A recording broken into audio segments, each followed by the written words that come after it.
Hi, everybody. Thanks for coming. Thanks. We're just going to sit and talk and ramp up and stuff like that. Bart's my Ed McMahon, by the way. Oh, is he? He requested to be my Ed McMahon the last time. Well, he's been my Ed McMahon for a long time, too. So. Yeah.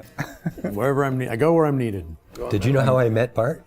No, I'd like to know. What year was it, Bart? 1977. It was like a convention in Houston, and they invited me. It was after Star Wars and the Melting Man had come out, and so I went with some Star Wars masks. And was it for Melting Man or Star Wars? More than Star Wars. Yeah. Melting Man actually hadn't come out yet. Oh, it hadn't come out, all right.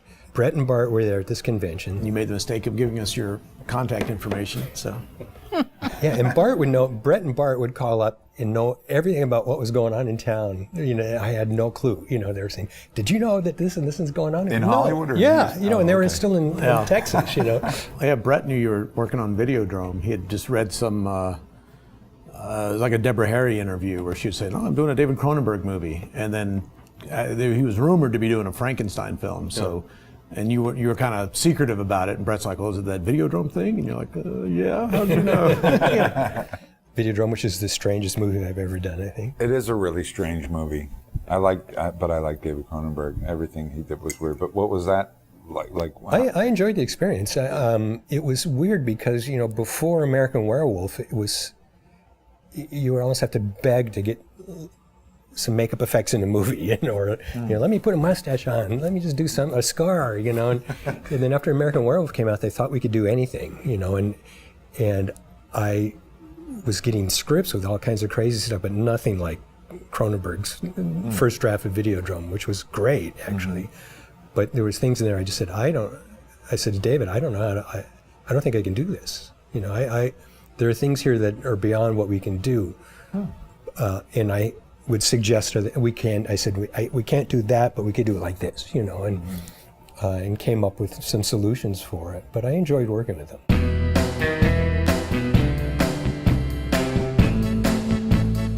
All right, let's talk about it. It's okay. So at the taping of this, the new It is out, and it's like the highest grossing horror movie of all time. And you did the original It. With Tim Curry. Original Pennywise. That's right. Original Pennywise. I did. And Your point?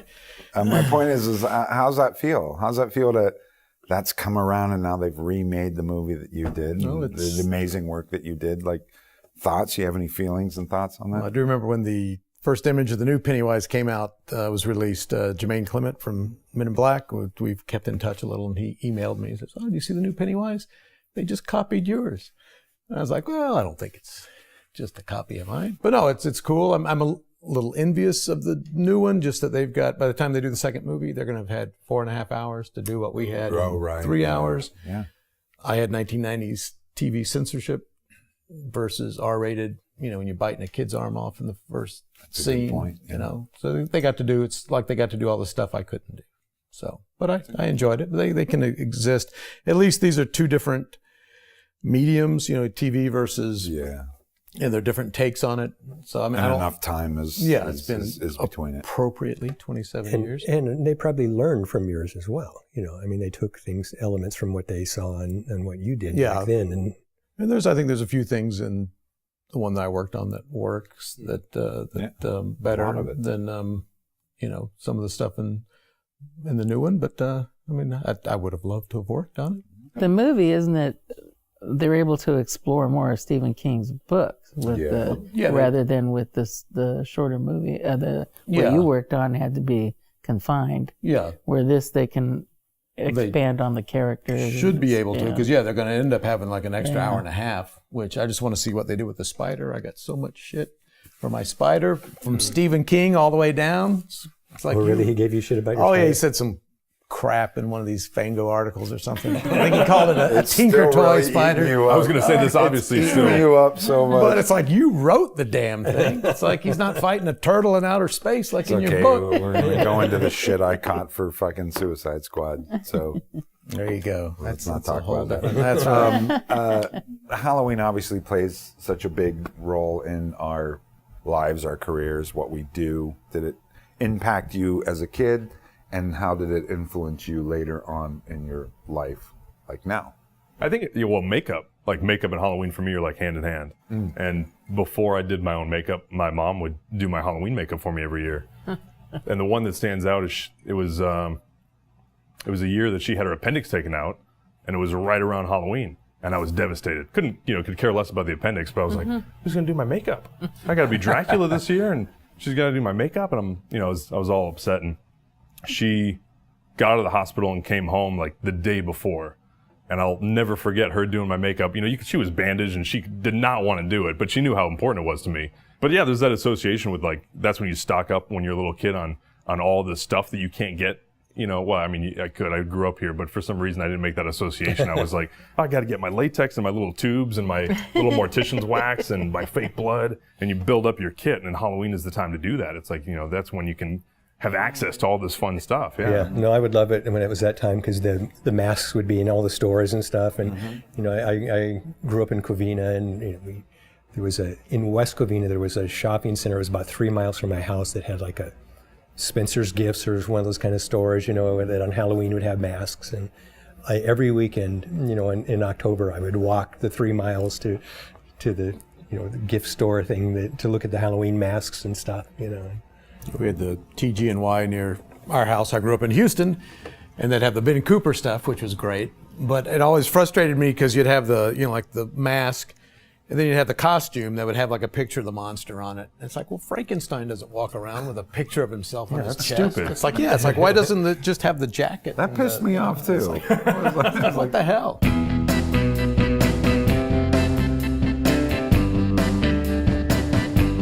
Set stories. I want to talk about set stories. I didn't actually do this. Is this a testicle story? Yeah. Oh, it was a Okay. friend of yours? No. Someone she knows. Oh, okay. It was on The Fly, Okay. and Jeff Goldblum played the Fly That's nearest creature. And so was towards the great. later stages, he's got a full suit. Did the full face makeup, attached that to the suit, hands, blender pieces, the whole thing. And then at the end of that, which today you probably wouldn't do, we would take just kind of cut up foam sponge and coat the suit in SC89 so that it was shiny.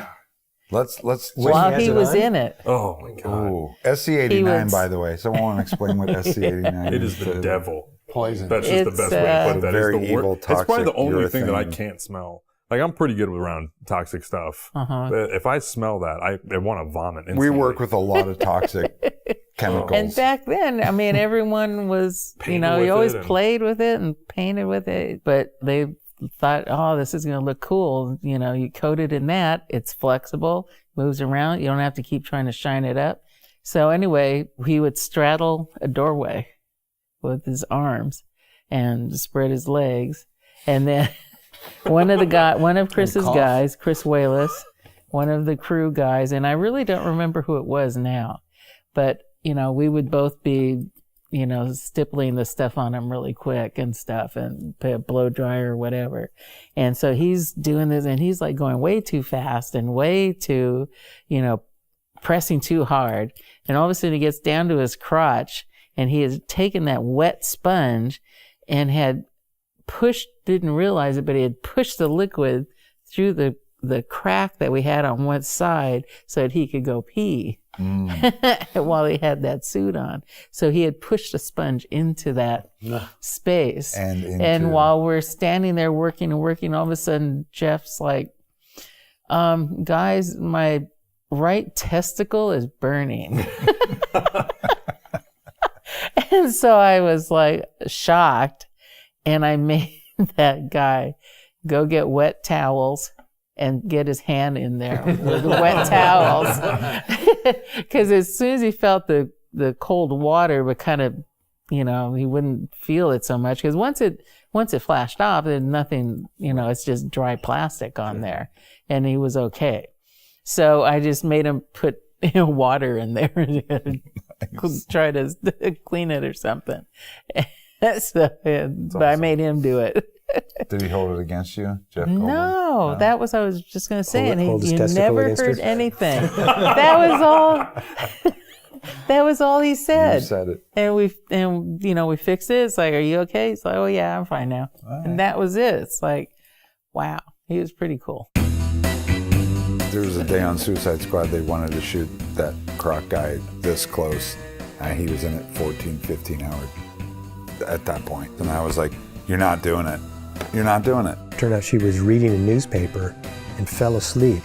And fell asleep on the newspaper. So she answers the door with a newspaper glued to her face.